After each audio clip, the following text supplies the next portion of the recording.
welcome to the second Green Swans Book Club. I'm Louise, I'm CEO here, and I'm going to do most of the moderating. But first, my colleague Natalie is just going to take you through some housekeeping rules very briefly. Yes, thank you, Louise. Hi, I'm Natalie, everyone. I work at Bollens.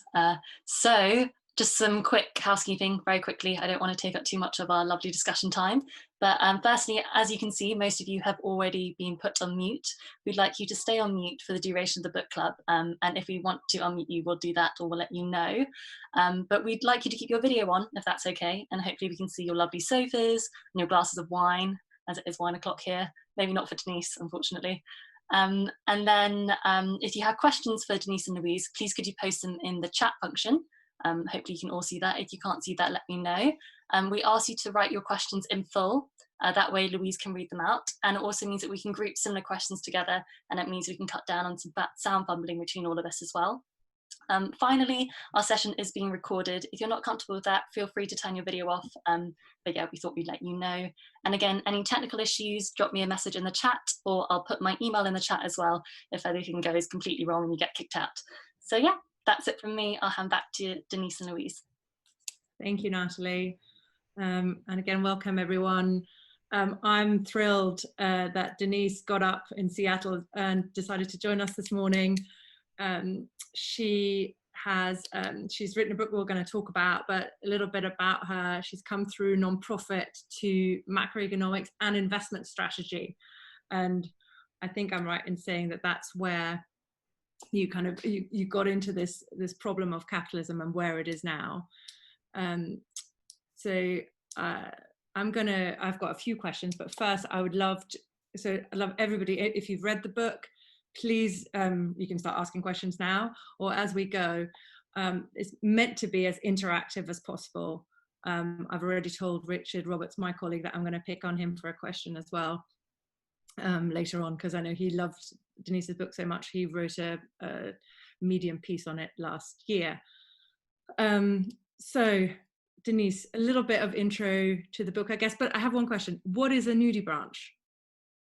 Oh, okay, a Nudie branch. I forgot that I had that on my website.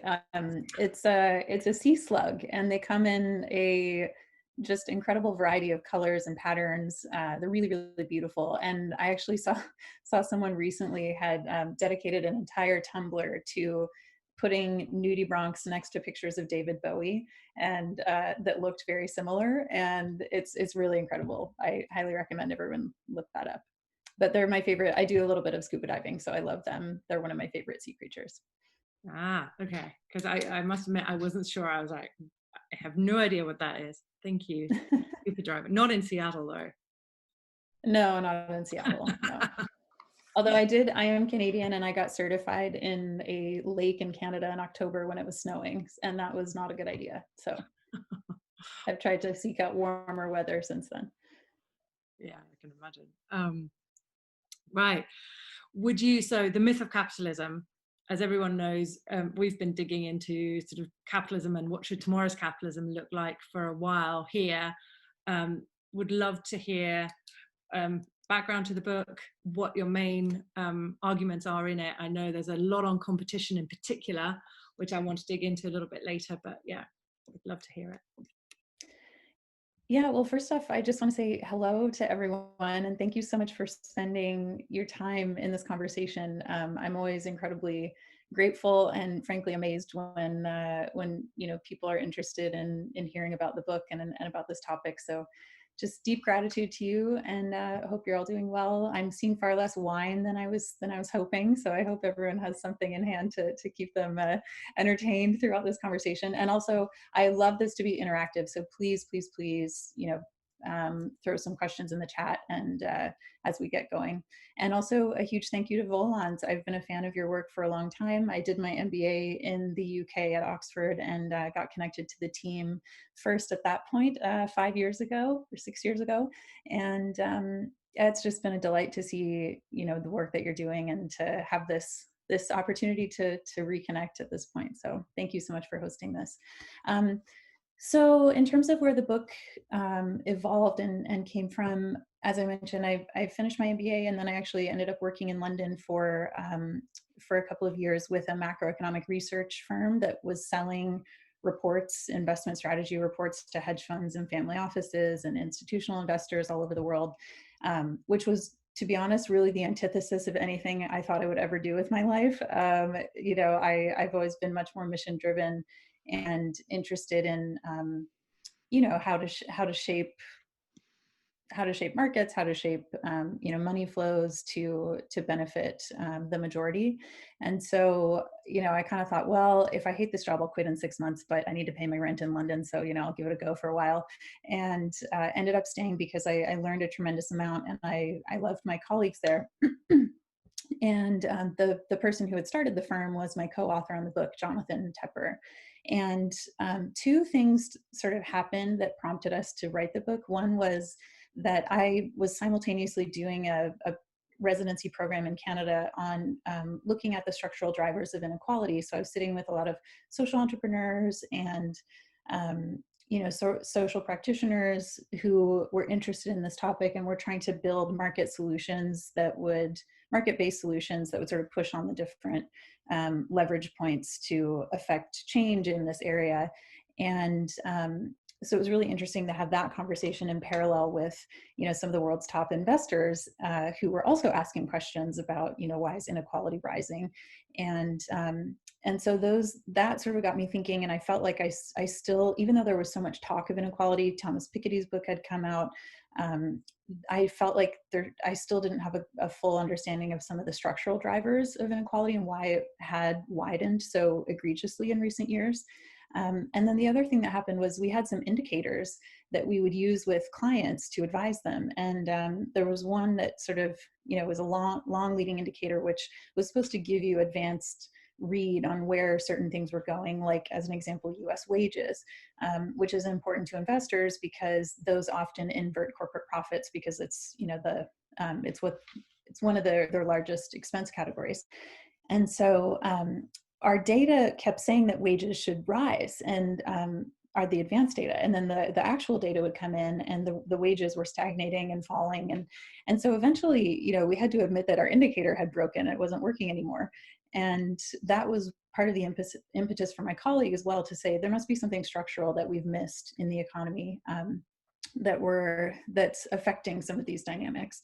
And so we started reading hundreds of academic papers, and we realized that there was quite a bit of writing that already existed that was really focused on the role of industry concentration and the sort of monopolization, oligopolization of industries, particularly in the US, but in many jurisdictions globally, that was having an adverse effect on things like workers' ability to bargain for higher wages, or higher consumer prices, or low productivity, and things that were sort of harbingers of an unhealthy economy. And we don't believe in monocausal explanations, but we thought this is really significant and something that's not really being talked about as much. So we really saw our role as kind of popularizing so much of the good work that was already out there, and making it accessible to a wider audience. And so that's why we decided to write the book. And then we tried to get it out basically before the 2020 elections, so that it could have some little drop on the sand pile of influence in terms of the dialogue leading up to the elections.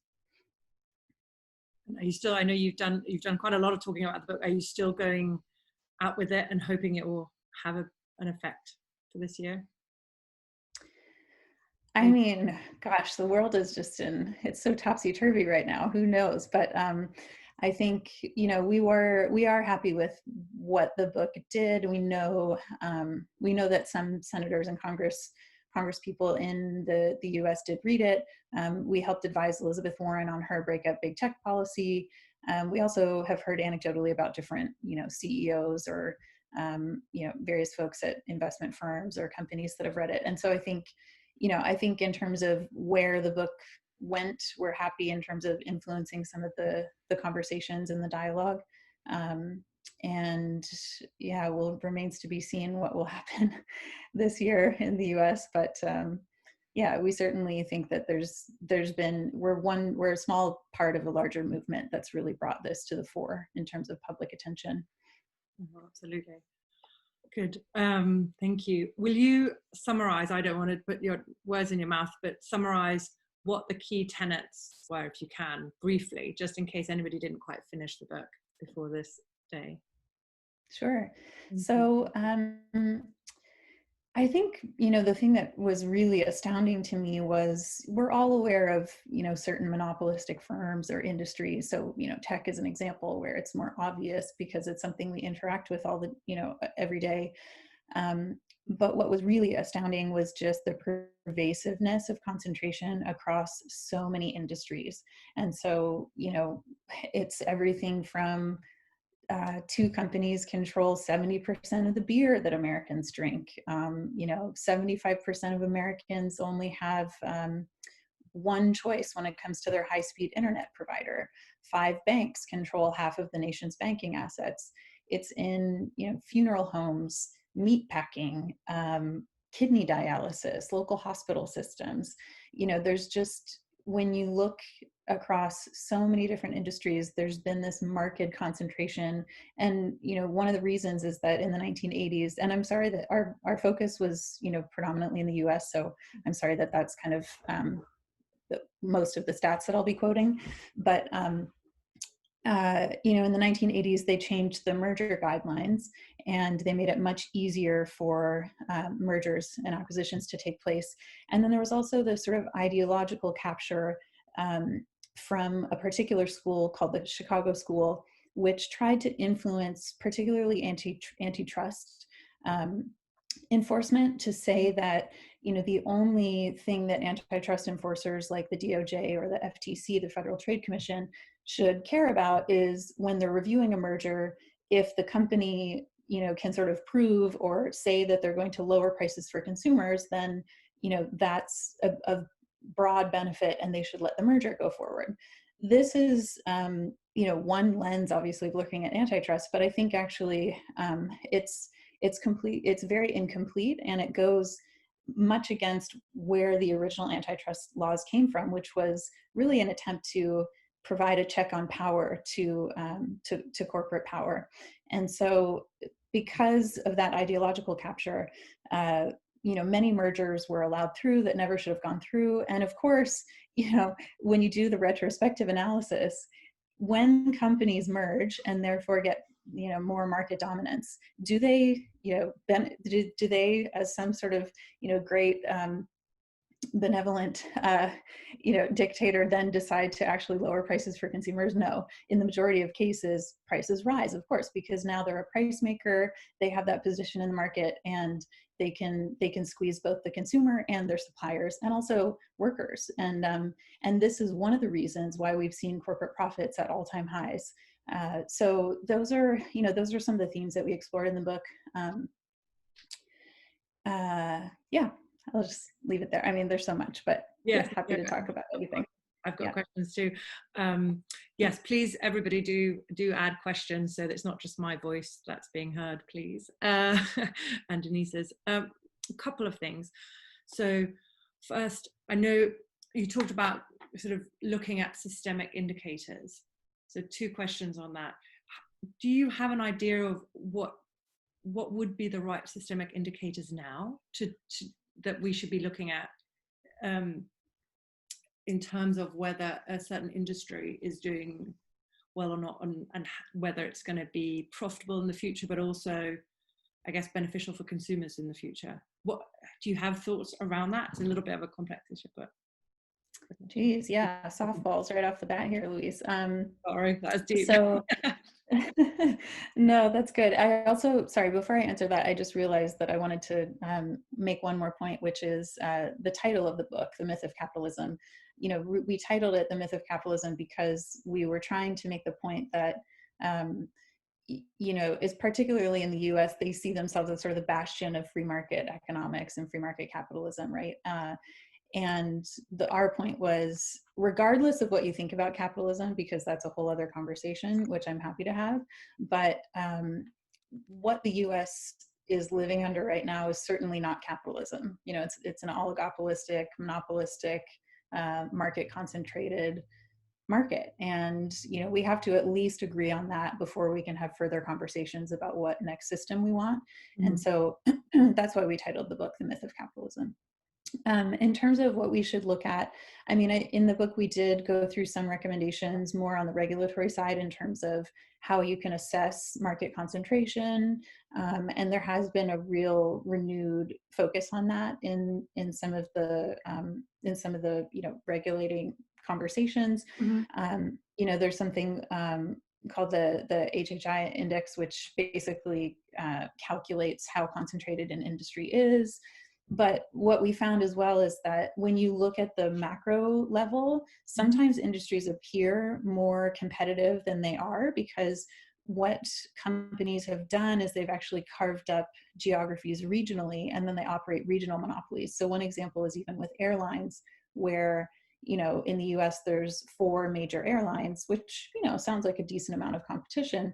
But what you realize then is that they've all chosen kind of regional areas of monopoly, and they have their fortress hubs. And so when you fly through Chicago, as an example, 70% of the traffic, I think, is United that goes through Chicago. So when you're flying to specific cities, you actually really only have one choice of operator. And that was really evident when back in 2017, when United dragged Dr. Dow off the flight, if anyone remembers that story, and he was, you know, bloody, and it should have been a PR disaster for the firm.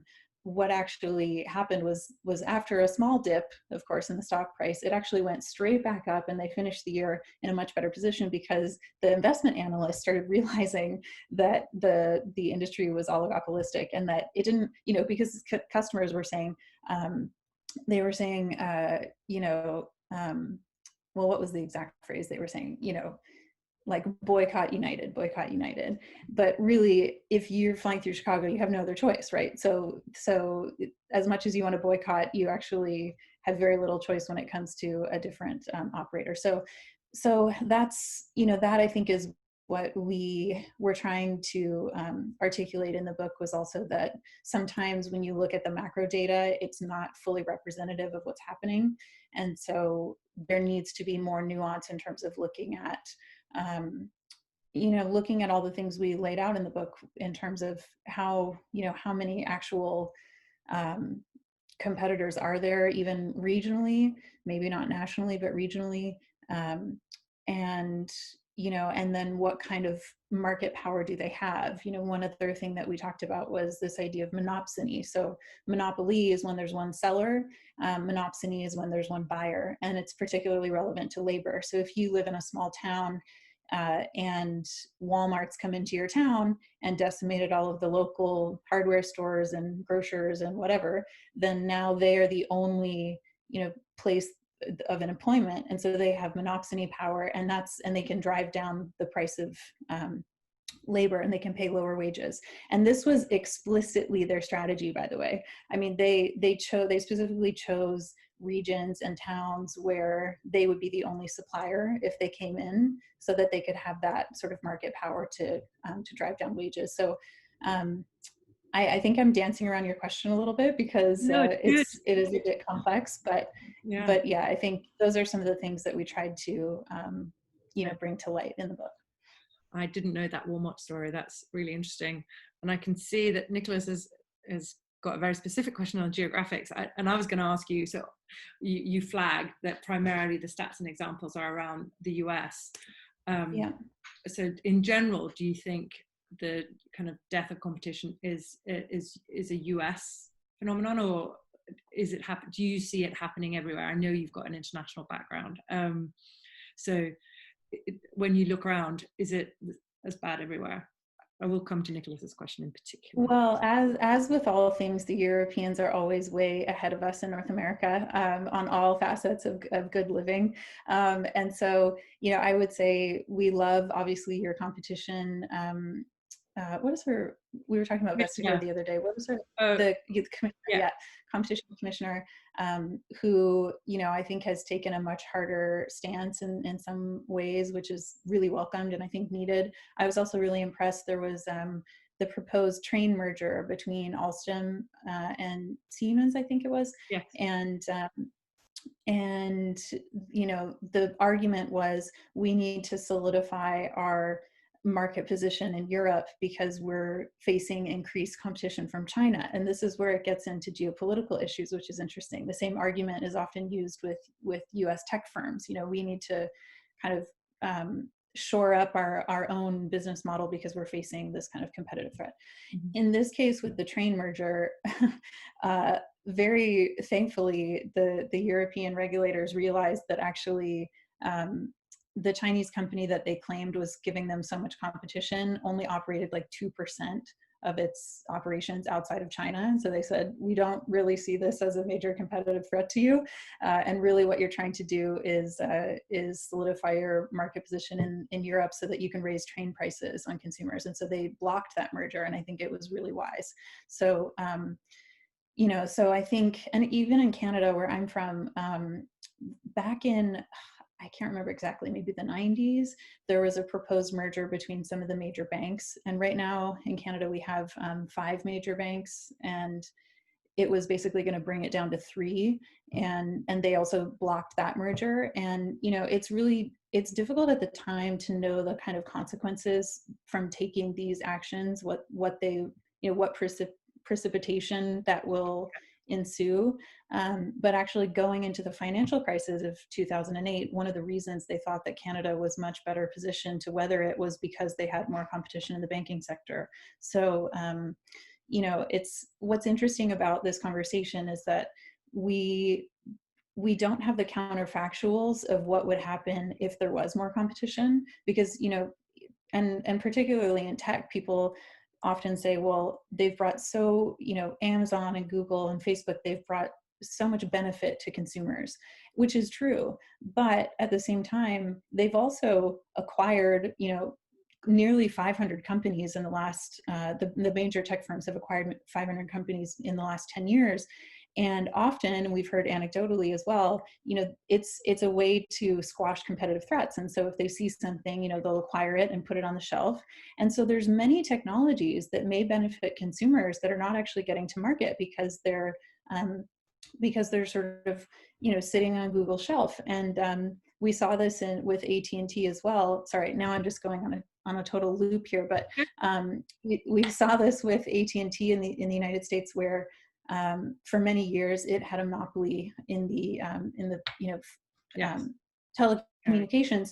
And when it was broken up, the things like the answering machine actually got to market, which they had been sitting on for 10 years, but it just wasn't core to their business model. So they didn't want to, you know, they didn't bother commercializing it. And so, you know, it's really difficult to know what other types of technologies may be beneficial to consumers that are not reaching the market because they've been sort of stalled because of the market dominance. So I think, yeah. So in conclusion, Europeans are getting it right, of course, and but it is interesting that that, you know, one of my favorite things to bring up as well is that you know, all of the like libertarian free market think tanks in the US, they do these indexes every year of which countries are sort of the freest markets in the world. And number 1 is always Hong Kong, and number 2 is always Singapore. So I lived in both places, and what I find really hilarious is Hong Kong 1 is definitely controlled by, you know, basically a number of sort of dynastic oligopolistic families, which and the, you know, in Hong Kong they have like 2 grocers and 2 power providers, and it's very they have a duopoly in many industries which are controlled by these family dynasties. And then in Singapore, you know, 80% of Singaporeans live in state-owned housing. And it's then, you know, they have a sovereign wealth fund that invests in many of the businesses that sometimes are state-owned. And so I find it really hilarious that, you know, they think that this is kind of the definition, again, of free market capitalism, without acknowledging some of the other forms of power and concentration that are there. So I think this is everywhere to a degree. I think it's degrees. The US is certainly at the one end of that extreme spectrum. And in terms of countries, and I am going to pick up on Nicholas's, so about the geographic nuances, because you mentioned the EU, which of course is not considered really a free market in a sense. Margrethe Vestager is getting some of that right with her as a commissioner. So he's asking, is any countries getting it really right in terms of competition? So not Hong Kong, not Singapore necessarily. Any specific country? Yeah. Putting you on the spot, I'm sorry. No, that's okay. To be honest, I haven't done enough in terms of like specific countries in Europe to be able to answer that credibly. But I would say that, you know, I'm very inspired by Nordic capitalism and the way that, you know, there's clearly a recognition that yes, you want free markets, or you want markets, but there also need to be sort of established rules of play and social safety nets, which undergird the ability to have this kind of competition. And, you know, so I think that, you know, of course, like Fox News and all these places in the US are really trying to make this incredibly false dichotomy. It's sort of like, if you don't like capitalism, then it's socialism, which is ridiculous. And, you know, you drive your car, which is, you know, a product of capitalism, on the road that is a product of socialism. And every day we interact with both of these systems. And so I think it's a really false dichotomy, but it seems like some of the Nordic countries have done a much better job of having that sense of integration, and therefore having more robust, more healthy markets where all citizens thrive. And it's not about markets, you know, it's about creating, it's about, you know, utilizing capital and our ability to cooperate as humans to create a life that prospers and benefits all. I mean, that's the point at the end of the day, isn't it? So, well, and so that's really interesting that you should say it. So obviously I grew up in Copenhagen, and you make and you make the point in the book about governments and value, that and for me that's the big thing, is that the Scandinavian countries haven't said, oh, we're going to step away and let the markets take their course because capitalism is perfect. They've said, right, actually, these are the values by which we want our societies to run. And so this is where government gets involved, or unions get involved, or whatever. And so the scope for the free competition is somewhat diminished, I guess, in a funny way. Or the market is, but then, yeah, it's an interesting dichotomy. Well, and of course I have something to say about that. As you can, I have a lot to say about a lot of things. So please interrupt me at any point. Right. But you know what I find so interesting. Well, first, speaking of this, there's a really fantastic book that I recommend to everyone called "Who Cooked Adam Smith's Dinner?" And it's by a Swedish feminist economist named Katrin Markell, who I'm friends with now. And it's just brilliant, because the whole premise is that Adam Smith sat around writing about how man acts in his own self-interest and economic self-interest to maximize, you know, his utility and his benefit. The funny thing is that he was a bachelor that lived at home with his mom until the day she died, and she cooked him dinner every night so that he could sit around writing about how man acts in his own self-interest. And, you know, the whole premise is that, of course, the caring economy has been left out of economic modeling for, you know, ever. And that is really the basis of where any other type of economic productivity happens. But when you start to tear apart the sort of neoliberal dogma that we should get out of the way, the sort of laissez-faire, you know, let markets control themselves, you start to realize how flimsy the argument really gets, and how it's really actually not representative of how we as humans, you know, are pro-social beings that have evolved, you know, incredible ways of cooperating. And so what's interesting is that, to me, competition sits underneath broad cooperation. I mean, capitalism is actually one of the most cooperative things that we've built. It's not competitive, it's cooperative. And that broader trust and cooperation allows us to actually engage in fair competition. And so, we have to start to rethink how these sort of paradigms that have really, been very specific in terms of their ideological bent, and particularly so that we can get the maximizing shareholder value and all these types of things that benefited a small minority. Whereas I'm just so thrilled and excited because I'm in conversations all day now with people who, and like yourself with Volans, who are really prodding and pushing new paradigms in a different direction. Okay, there's some great questions here coming in. I have one more question that's slightly geographical. That's and then let's talk about Costas and the tech in particular. So when you were speaking about companies arguing that they should merge in order to defend from China or wherever, the Huawei case, I guess, wouldn't that be pointing in the other direction? That had the US been able to have a larger a 5G kind of operator, then there wouldn't be this security issue around Huawei. What do you think? Oh goodness, now I'm really out of my depth here because I obviously saw the headlines, but I didn't really get into it. Yeah, I mean, I think what is true is that the US is actually deeply concerned about how much more advanced China is in terms of its technological capacity, and also the way they are deploying it in ways that are very concerning in terms of citizen privacy and the social credit score and all of this. So obviously it is very concerning, but you saw that with Google, where it really split down the middle in the company in terms of employees who were very much against Google having a China specific search engine, versus not. And then it came out more recently that they were, I forget exactly what it was, but they were going to launch something else in China, and they were sort of sneaking around, and then it came to light, and the employees raised the red flag. And so so I think it is interesting, but I think that's where the kind of fear comes from in the US in particular, is like they can sense they're losing their hegemony, and so they take to arresting people in jurisdictions when they probably shouldn't, and things like that. Cool. So actually, I'm going to let you read the Costas question because it's long. Sure.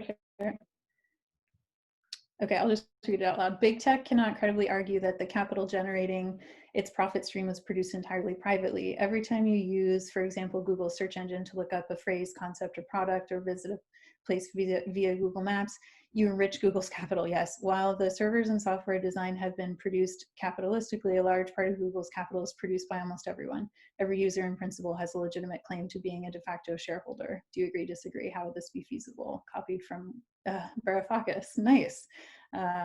Who also endorsed our book very kindly, and I met randomly at a conference once.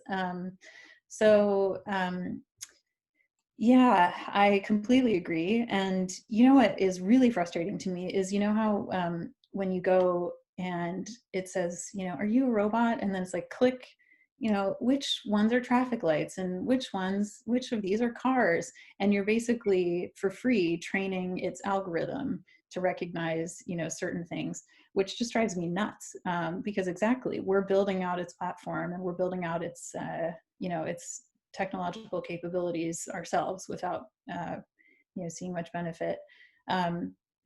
Google, Google in particular is very concerning to me. Amazon is my number one favorite company to hate on, but Google's up there too. And what's interesting is the man who created the internet, Tim Berners-Lee, said that in 2014, that's the year that the internet started dying, because what was meant to be this very decentralized platform for the flow of information actually has now become beholden to two choke points between Google and Facebook. And actually, in 2014, 50% of all internet traffic was moving through those two universes. And now I think it's closer to 70% or something. So that, and then of course they're capturing all the ad revenue, and I completely agree that not only have we helped build their product, but often these technologies were heavily state funded before before they were commercialized. The DoD was the creator of the original internet. And so, for all of the talk of sort of like unbridled innovation, and like the Silicon Valley tech bros, and, I work with some of them now because I help convene people that, have gotten rich and want to give their money away, there's like this failure of recognition that actually often the state was heavily involved in creating the sort of the pliability of the early markets and the early infrastructure, as well as, of course, the users. And so I'm also in conversations with different groups that are really trying to advance the sort of movement away from shareholder capitalism to stakeholder capitalism, and how do you get distributed ownership and governance, not only at the sort of large corporate level, but how could you do venture capital differently, to help incentivize these different ownership models. So there's a lot of really interesting work going on in that space that I'm hopeful will see some fruition. But back to Tim Berners-Lee, who built the internet, I also know he's working on a new product that's essentially trying to build a new internet to kind of replumb the whole system, and hopeful that that could be a solution here as well. Yeah, thank you. No, agreed. But yeah, as you know, we're involved in some of those shareholder to stakeholder capitalism pieces.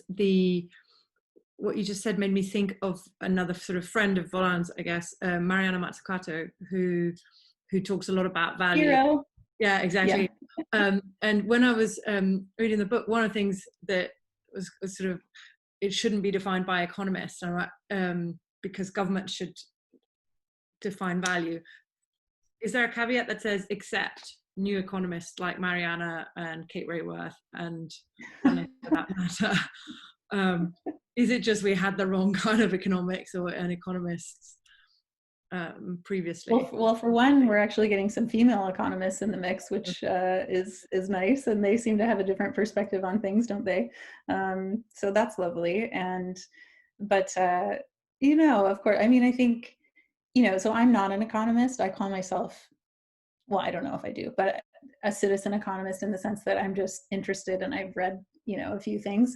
But I think that, we've sort of placed the discipline of economics in the ivory tower, and it's very untouchable. And I really think that, every citizen has the ability to be an economist and to understand, probably at a much deeper level, the value of everything, to use Mazzucato's book title. But I think I think that we all have an intuitive understanding of systems. We all have an intuitive understanding of what is valuable, and and how disconnected that really is from the sort of economic system that we've built and how we measure. And so I think of course there's a place for economists. We do need them, but I think what I'm encouraged to see is that there's a whole sort of new discipline of economics that is thinking much differently than the sort of established guard over the last 40 years. And what I'm most excited about and interested in is seeing, and the Institute for New Economic Thinking is doing quite a bit of this, is now the intersection of economics and biology and ecology, and really thinking about using natural systems as inspiration for how to create resilient, long-term value innovation, because the natural world has been doing it for billions of years, and we're sort of just fumbling around and figuring it out. And so I think there's a lot of really interesting work, and I've dabbled a little bit in looking at that as well. Oh, that's great. Thank you. And there was another. And John, I haven't read Green Swans yet, which I'm very excited to do, but I have to imagine that that's part of what you are talking about there as well.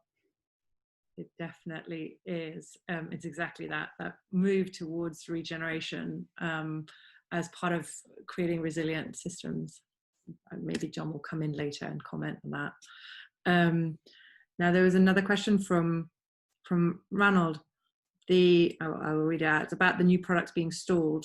I believe a lot of corporations have done R&D on sustainable green products, but not brought them to market, often because their industry is too big a ship to turn, or they just don't perceive there'll be market demand.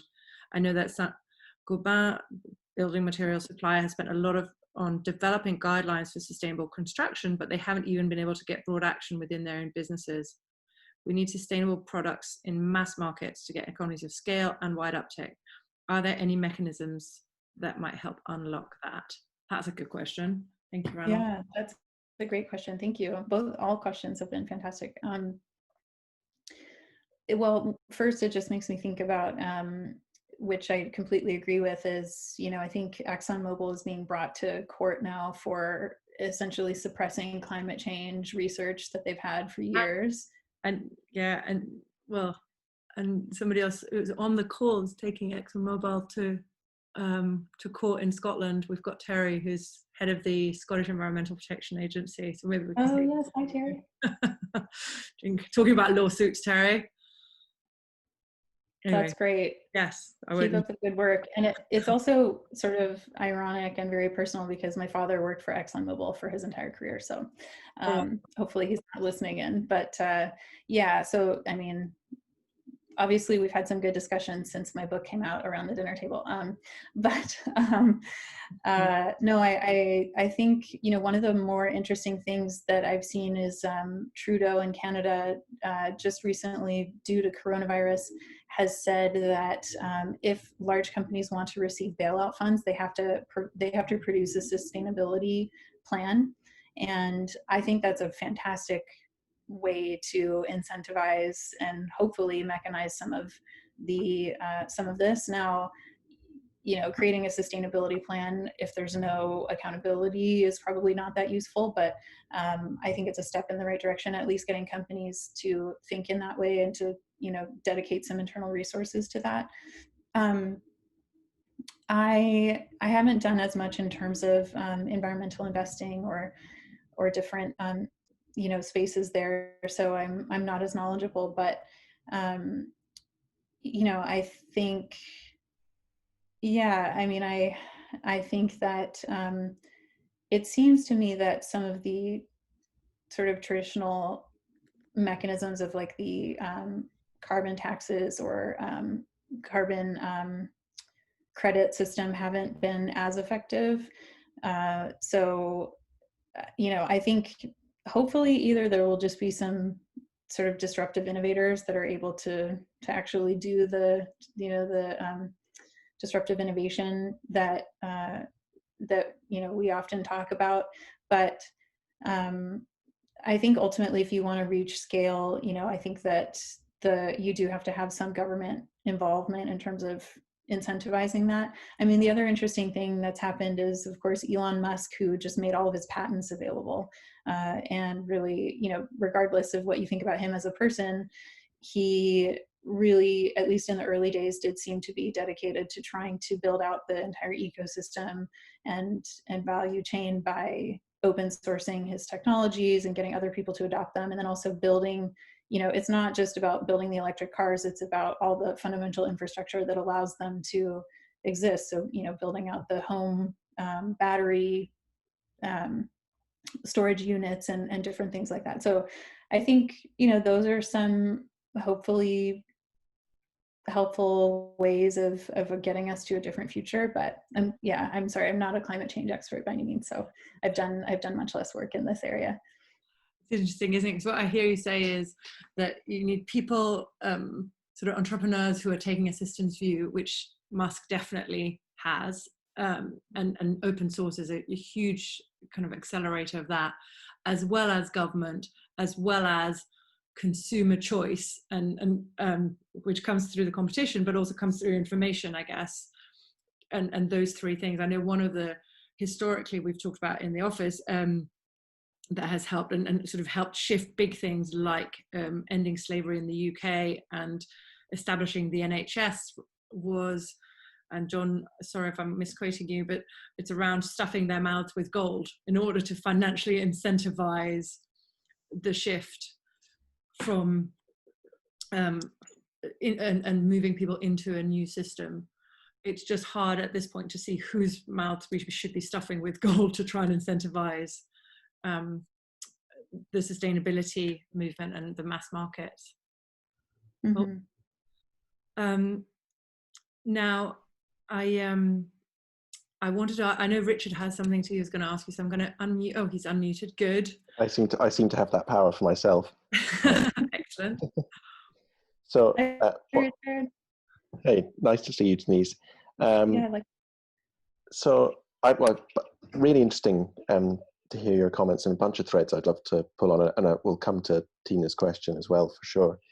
But particularly having, and actually just on that last point, because John hasn't come off mute, I think to say that the stuff their mouths with gold isn't actually a John Elkington quote. That's a Nye Bevan quote, who set up the National Health Service after the Second World War, and said the way, when he was asked how he did it, he said, or how he got past the opposition of private doctors and healthcare professionals who had very successful and lucrative private practices, was, he said, I stuffed their mouths with gold. We bought them off in order to create the NHS. And now the NHS is as close to a national religion as we have in the UK. And in fact, it's, I don't know if this is happening in Seattle as well, but it's Thursday evening, so there will be people out on their streets banging their pots and clapping for the NHS in a couple of hours. We should have finished by then, but also having had, so we've had it pointed out that we have Scotland's chief environmental regulator on the call. I wanted to ask a question about, so in your book, you talk a lot more about, I guess, social outcomes related to competition, and, you know, competitive markets mean that workers get a better deal and consumers get a better deal. But and this kind of comes back to Ranald's question as well of, you know, certainly one of the excuses we often hear from businesses in certain markets is, you know, I remember, for example, talking to somebody in a cement company a while ago saying, oh, well, you know, we'd love to invest in all of this low carbon innovation for producing cement in a more sustainable way, but we're in such a competitive market and the margins are so low that we just can't afford to. Do you buy that at all, or do you think that's just a smoke and mirrors argument? I guess it would depend on the industry, and you'd actually have to do the analysis to know whether that was truthful or not. But certainly, you know, in so many industries in the US where, in particular, you know, based on the research in our book, that is not the case. And, you know, I think it's much harder to justify that position when you see that, you know, the majority, as an example of the 2017, was it, Trump tax cuts went to stock buybacks and, you know, propping up the share price. There's been a huge sort of decline in R&D spending for many of the major firms over the last number of years. And so, you know, I think it gets much harder to justify that position when you actually look at where companies are spending their money, and very little of it has gone into R&D or CapEx or, you know, even employee training or, you know, different things. And so, yeah, so I would say that probably in a majority of cases that is a bit of a smoke and mirror, but also, you know, I think just it made me think that one of the other solutions is, you know, we have subsidies for the oil industry, and I know that we've had some subsidies for green energy, particularly in Canada. I'm not so sure in the US about the market for green, you know, subsidies, but that can also be a way of spurring additional information. And we seem to be fine to do it in many other industries, but, you know, not so much in terms of disrupting, because of course disrupting the incumbents, so they lobby, you know, very, very hard against that. But I think that could be another way of spurring. And I also want to circle back to the tech question, because I think, you know, one of the great things in your book is to make us appreciate that this is a much bigger issue than just the tech industry, which is where a lot of the focus tends to be. But partly to Costas's question about who owns the data, and also this the moment we're in now with COVID-19, and, you know, it looks like in a lot of industries, but particularly in the tech industry, this is something we've been looking at recently. We've just finished a piece of work with the World Business Council for Sustainable Development, looking at the consequences of COVID-19 for the decade ahead, and in that we'd actually started this work before COVID-19 struck, and had looked at a number of different disruptions possible in the decade ahead, and had said a kind of societal and regulatory techlash was one of the potential disruptions ahead. And kind of, I guess, it looks like the immediate impact of COVID-19 has been pretty good for, big tech is going to come out of this in an even more dominant position than it went in. Yeah. But do you see kind of, you mentioned the Canada example, do you see signals that there could yet be a backlash down the line for big tech? Well, I think we're certainly seeing it, and what's interesting is that if the federal agencies are slow to take action on things like antitrust, we're seeing actually the state attorneys general starting to form coalitions and bringing, Google as an example, bringing antitrust cases against Google at the state level. So I think that there certainly has been and continues to be a ramped up kind of assault in a way on some of the firms. And I think it's a good thing, because they've enjoyed 10 years of dominance with very, very little oversight or regulatory scrutiny at all. And so it does behoove them to begin to answer for some of the anti-competitive practices that they've done, as well as all of these concerns around data privacy. And of course, I think that's incredibly important. And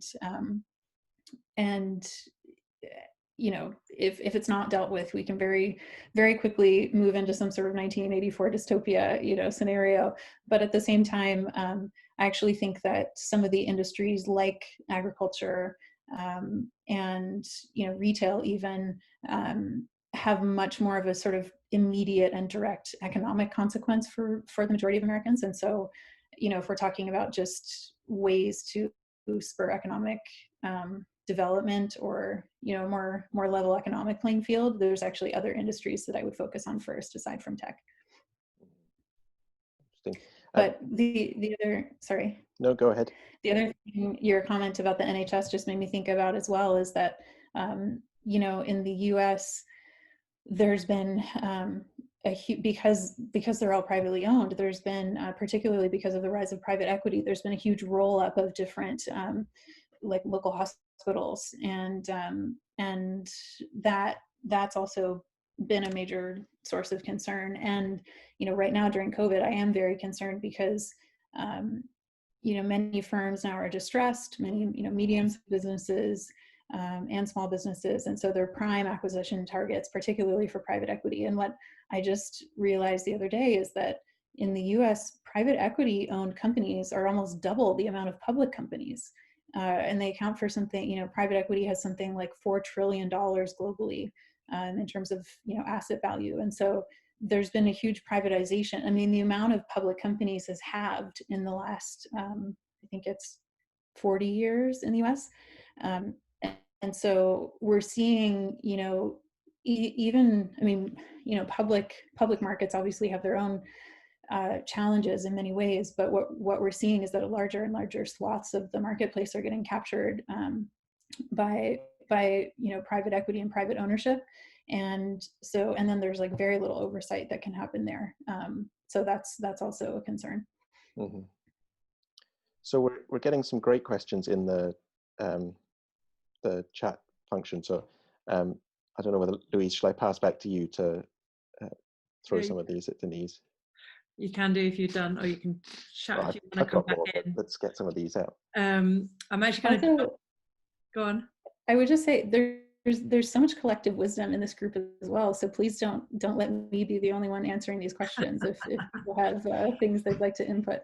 I'm going to jump, Tina. I'm going to come to your question, but I'm just going to jump because I feel like Terry's question is kind of natural follow-up. So in some countries, we've seen citizens, consumers have moderate success through store and product boycotts, protests, and so on, to get some companies like Starbucks to at least pay some tax, and sometimes been more successful than the tax authorities.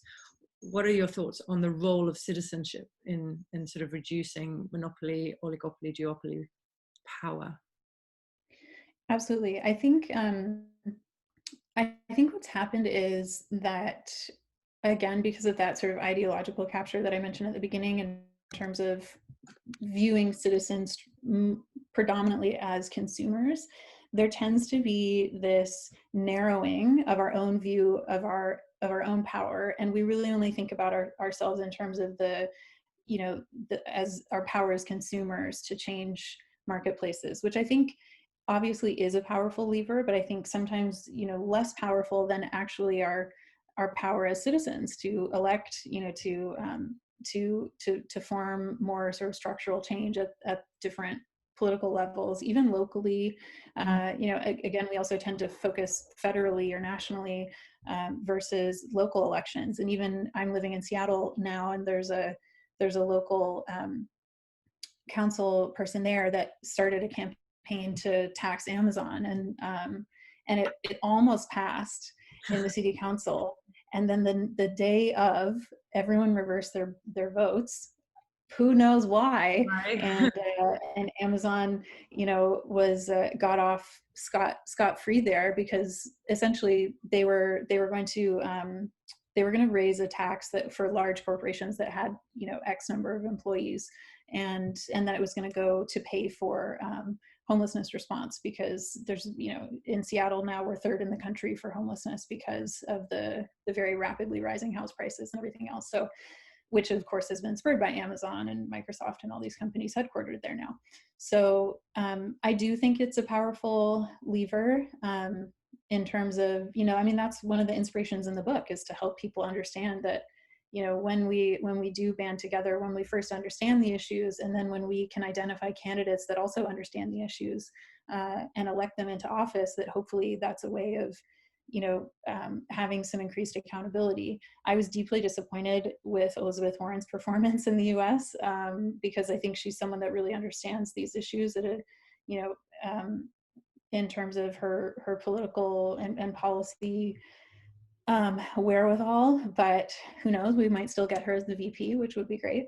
But yeah, I do think that all citizens have a major role to play in this. And I do think that you can see how, changing consumer behavior, particularly, I guess the thing that's most obvious to me is sort of the, disruption in the food industry with like a movement away from dairy products, and, the popularity of meatless meat, and, these different things that are sort of forcing some of the original players to rethink their own strategies. Yeah.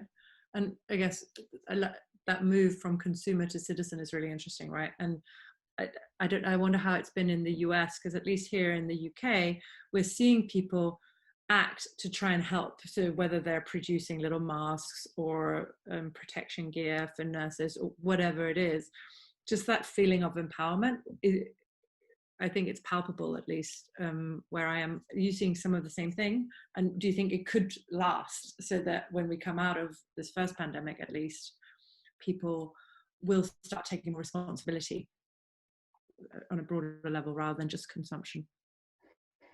Yeah, that would certainly be the hope. I don't know if that will happen. The other thing is, which I forgot to mention, is our role as workers too, right? Or entrepreneurs, or all these different things, and or suppliers. And that's where I think this reductionistic sort of prism through which we've seen ourselves strictly as consumers really doesn't allow us to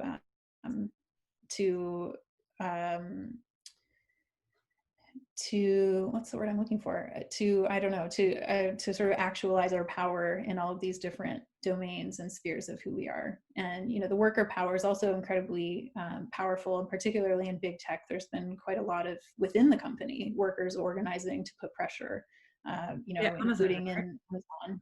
I'm sorry. Yeah, I was going to say Amazon is. Yeah. Yeah, I remember.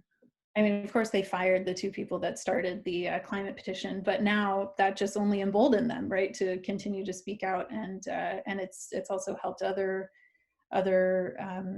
employees within the company to continue to band together and put pressure. And then, of course, Amazon did announce some sort of climate plan. I didn't look at it. I'm always skeptical, but I should have. But yeah. Yeah. And I guess that's a follow-up question from Guy here. It's quite long. On could we be optimistic and see that the catalyst for organizations investing in R&D and innovation and implementing it with gusto will come from the consumers, knowing that in 10 years time we'll see greater volume of younger consumers, Gen Z, Gen Alphas, whose primary concern is climate change according to the Deloitte survey, and they will be financially empowered as they start to earn money, be in higher earning roles, and as customers hopefully acting with their feet, purchasing products and services from those brands that are seen to be solving that problem, not worsening it.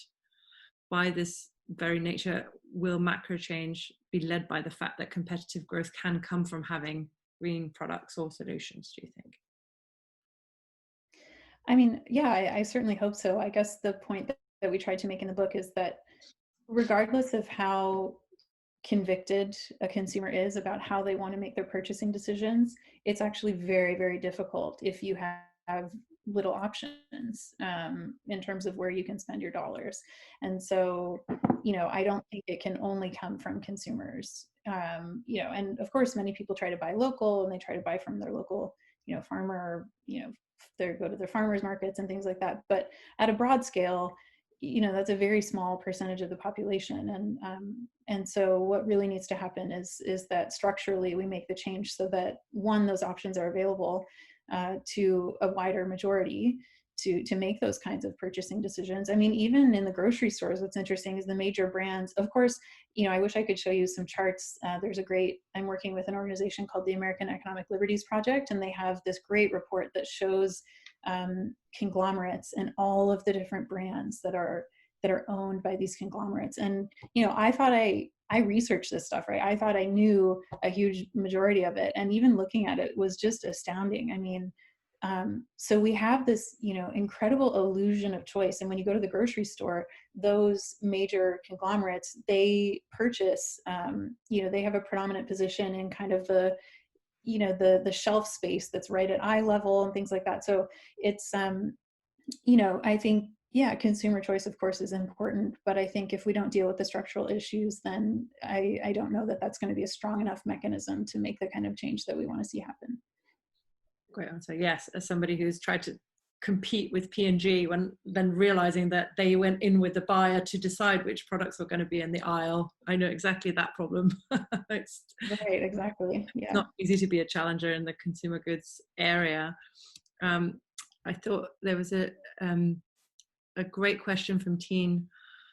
Thank you, Teen. She's as a Brit who's lived in the US for the last 26 years. Thank you for this brilliant book, which we all think. Thank you.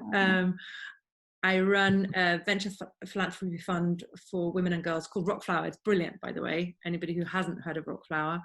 And main focus is looking at glitches in the hosepipe of funding. Many of the issues we confront as to why women and girls are disadvantaged are due to those systemic failures you expose. What would you say the main 3 choke points are around that issue? So in terms of, sorry, just so I am understanding the question properly, in terms of why women and girls have a difficult time getting funding, was that the? Tina, I've unmuted you. Oh, okay. Thanks so much, Denise. Yes. I mean, just the book was so brilliant. And as I say, I live in Rhode Island, and just to me, it just suddenly made sense for the last 30 years of why nothing works. And yeah, we can only have Cox right here as our internet provider. So just so many things that I wanted to ask. But I guess my point was just in terms of what I do for work. We're a global organization, so we work mainly in emerging economies, but we're also part of the Women's Funding Network here in the US. And a lot of the weekly calls that I've been on these Friday mornings with women's funds, in Omaha and Nebraska and so on. And so we've been talking a lot. And actually, I sent a brief out to everyone: read this book. It will you know, show you why the system is so broken. We keep trying to fix the system, which, you know, putting these plasters and band-aids on it, that's never going to work unless these things. So I guess that was really the point to it, is, you know, my focus is not necessarily in the US, despite the fact that I live here, but it would be just really interesting to hear your perspective on, you know, kind of what you've seen and what you know, whether there were just 2 or 3 kind of, as I say, I'm really interested in why things suddenly become constricted. You know, it's like a snake, right? It's got a big sort of bulge here and then it goes down to a narrow thing. And I wondered if, you know, in your research, there were a couple of things that you've noticed in that regard, specifically around women and girls. Thanks, Oh, sure. Yeah, thank you. Well, first of all, thank you for the work you do. It sounds really incredible. And I have a friend in the US named Sally Hubbard, who also writes quite a bit about monopolies, and she used to be an antitrust enforcer with the DOJ, but she I'm going to butcher it. She says it much more eloquently, but something about how, you know, the glass ceiling is the ultimate monopoly, and, you know, how it's prevented women from equal participation and constricted access, you know, for many years, and also, of course, for people of color as well.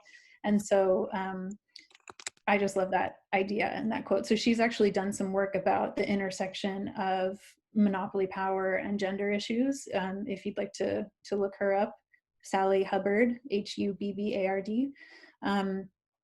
I mean, what this may be totally tangential to what you're asking, but you know, one thing that I think is interesting is there's a lot of discussion about how little funding, venture funding, women get as female entrepreneurs. You know, I think it's like 3% of venture funding or something. And so there's a lot of access, or there's a lot of attempts now to create these, you know, female specific venture funds and things like that. And I think that's fantastic. I also feel like it's not asking the second order question, which is, why would we take a traditionally masculine extractive model and simply replace it with, you know, put women in its stead and think that that's going to solve these issues? And so I'm much more drawn to models that are a little bit, you know, trying to ask the second order questions. And, you know, one of the groups I'm involved with as well is called Hhi, and they're a venture fund for women who, you know, they're fantastic. They give 0% interest loans to female entrepreneurs that are working on the world's to-do list. So they're working on companies that are socially or environmentally focused. And it's these types of models that I think are really important, because, you know, I've done some reading, and I'm just dipping my toe into reading Donella Meadows, who is a great systems thinker. And what she says is, when you think about the leverage points that in a system in order to create change, you know, the very, very top of that bucket is not, you know, rearranging elements and incentives and punishments and rewards, which is where we tend to go because it's much easier. Like, you know, how do we get regulatory scrutiny? How do we do this? And she actually says that, you know, paradigms are the most important piece of this, because that's where the goals of the system flow from. And she says, you know, the top thing is actually transcending paradigms, your ability to step outside of this, of everything that we've created, and ask those questions about, you know, why have we created this way, and understanding that the world is completely moldable. I mean, every system that we've set up is entirely of our own creation. And so we have the ability to recreate, and that gives me tremendous hope. But, you know, that's some of my problem with some of the existing funding models that are trying to get additional funding to women, that are simply replicating a model that I think, you know, ideally we'd like to shift and change in a way so that it's, you know, it's not focusing on this winner take all sort of venture 10x model.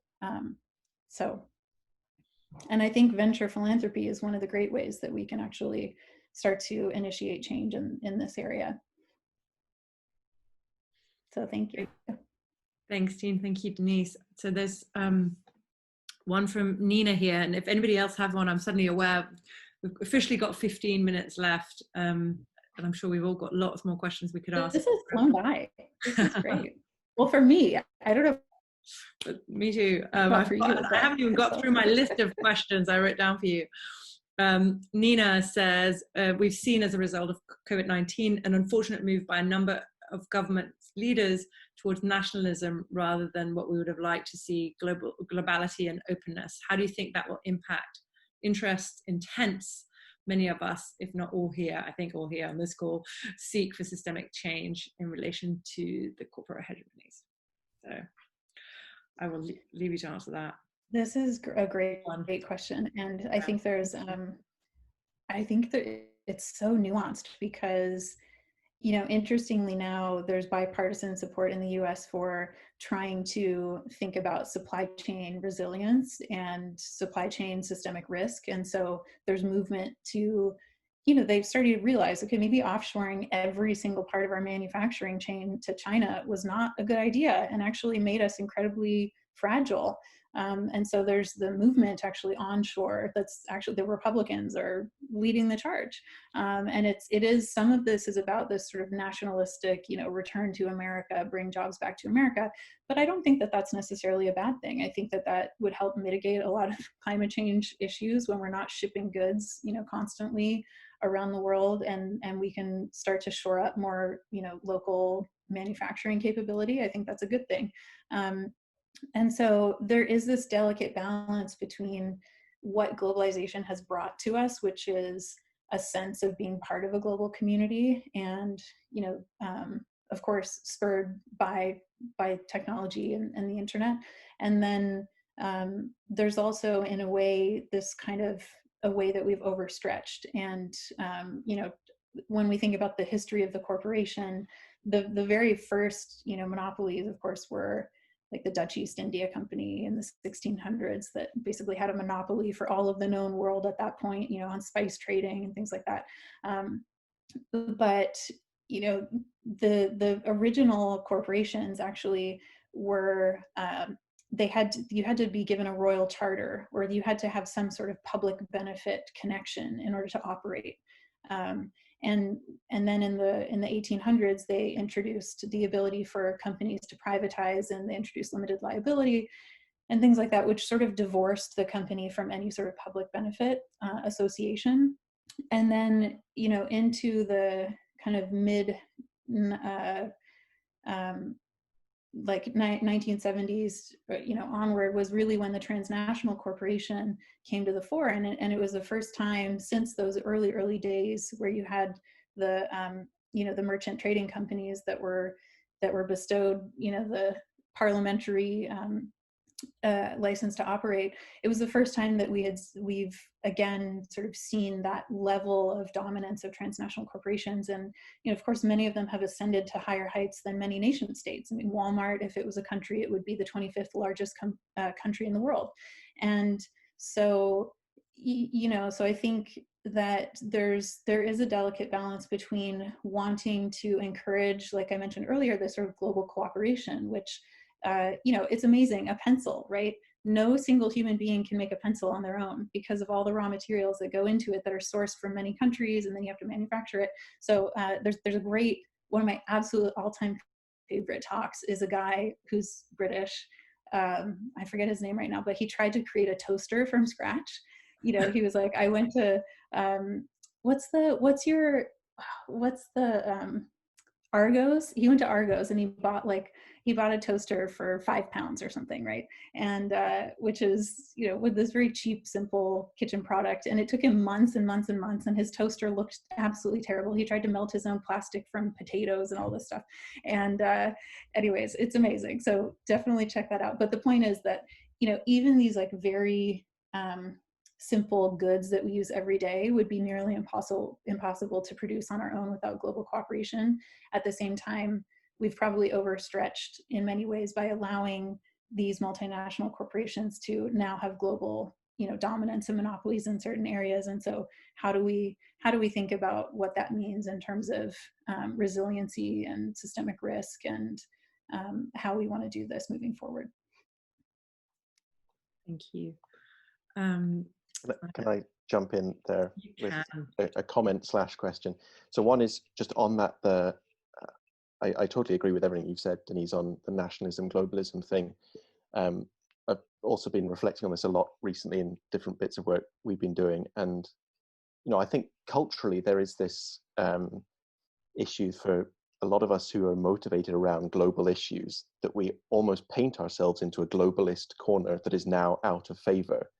Right. And actually the, you know, I was just reflecting on, again, because we've got Terry from the Scottish EPA on the call. So one of the things we did as part of the first phase of our Tomorrow's Capitalism inquiry was a series of what we called Imaginarium sessions with different groups. And we went up and did one with Terry and his team in Scotland. So, and it was, I also resonate with this because my other half happens to be Scottish as well. And there's a very strong sense of Scottish national identity that is now politicized, and that's problematic in itself. But there's also, you know, it was very clear when we did that work with Terry and his team that people are deeply, you know, a deep pride in the Scottish national environment and the desire to protect and kind of restore that.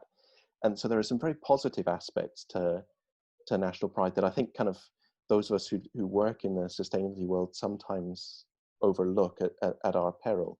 But that wasn't actually the question I was going to ask. That's a long-winded comment. Is and I think we had one from Claire that I don't think we dealt with around the role of shareholders in all this, and is it, you know, particularly in light of this conversation around if we're shifting from shareholder capitalism to stakeholder capitalism, well, actually, is that the right answer? Should we be thinking more about responsible investors and responsible shareholders in that?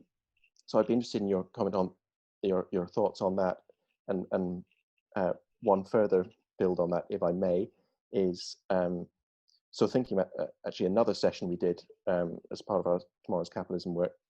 Late last year, John and I went to present to a group of sustainability professionals on kind of what are the big shifts ahead of us in terms of how capitalism is changing, maybe should change.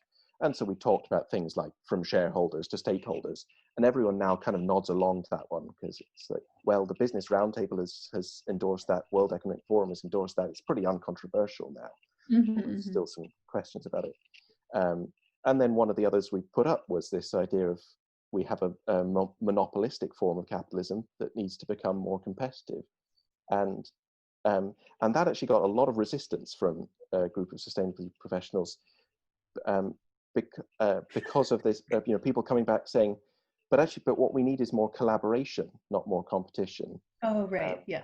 And it's almost, I think, again, kind of maybe comes to a little bit of our identity thing of we identify as globalists. I'm making very big generalizations now. We identify as globalists, but we also identify as, you know, we're the cuddly nice side of capitalism who likes to collaborate rather than the red in tooth and claw side of capitalism that likes to compete. So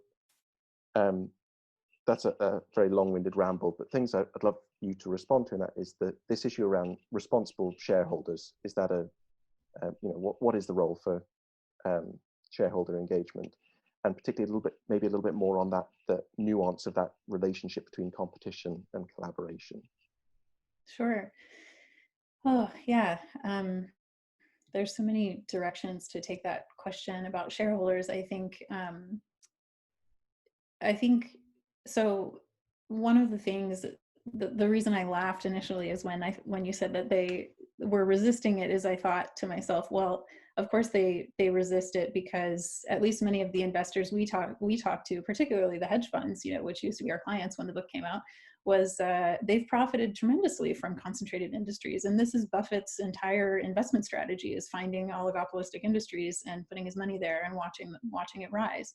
And so, you know, I think the other interesting thing is that the mantra in investing is this diversification, right? And this sort of modern portfolio theory is all about finding the optimal set of diversification. And what it's done is really divorce the sense of ownership from real engagement, I think, with companies. You know, the average holding period of a company, I could give you the exact stats. So I'm sorry, I'm going to get it wrong, but I think it used to be, you know, 8 years in the 60s, and now it's 4 months or something like that. And so, you know, we can see that this concept of ownership has changed tremendously, and it's not simply, of course, we all know this, but, you know, in the US as well, only 50% of Americans even own any stocks at all. And so when we're talking about shareholders, we're really talking about, you know, the top 0.01% who own the majority. I think the middle class only owns 8% of all stocks, and then the top 1% owns, like, I don't know, vast majority of them. And so so when we're talking about the role of shareholders, we really have to remember that, of course, it's nice to think about pensioners being shareholders and things like that, but the reality is that the majority of ownership has also concentrated to a huge degree now too. And even among the asset management industry, there's been huge concentration in the asset management industry. So you have these sort of monolithic firms that are managing, even passive investing, where it was meant to be a democratized tool to move away from active management. And now even that is, majority constricted by, Vanguard and State Street and, one other. And so, so I guess what I find interesting is trying to take a step back and say, yes, responsible investing, yes, sustainable investing, but how do we want to use capital in a way that is in alignment and puts us in right relationship to ourselves, to others, and to the planet? And I think that's a fundamentally different question, because, there's all kinds of indexes. There's, we rate the top most, just company or sustainable companies in the public markets. And, all of these mechanisms have flaws. I mean, they, there's one I was looking at the other day that ranks Google as, 9th overall for all hundreds of companies in terms of how they treat their workers. Well, Google is 50% contract workers, and I have no idea if that factors into their evaluation or not. And so, and I think what we've seen in the kind of sustainable investing and impact investing space is it really hasn't, like, in any significant way moved the needle. I think particularly because of the paradigm, which says, you can do well by doing good, and you don't have to give up any power to make change in the world. You can have your cake and eat it too. And I think that's problematic because, of course, there will be investments that are good for the world that make money, but there's many other types which actually, if we want to see the change that we're purporting that we want to see, we're going to have to give up a little bit of that return premium to do that. And maybe even go to venture philanthropy as a more regenerative, way of doing that, depending on the scenario. And, I really like this quote from John Fullerton, who says that, the term impact investing is such a strange term because every investment we make has an impact, positive or negative. So everything is impact investing, and it's about what is the impact of that investment. So I could go on like a long tirade about that, but I'll spare you.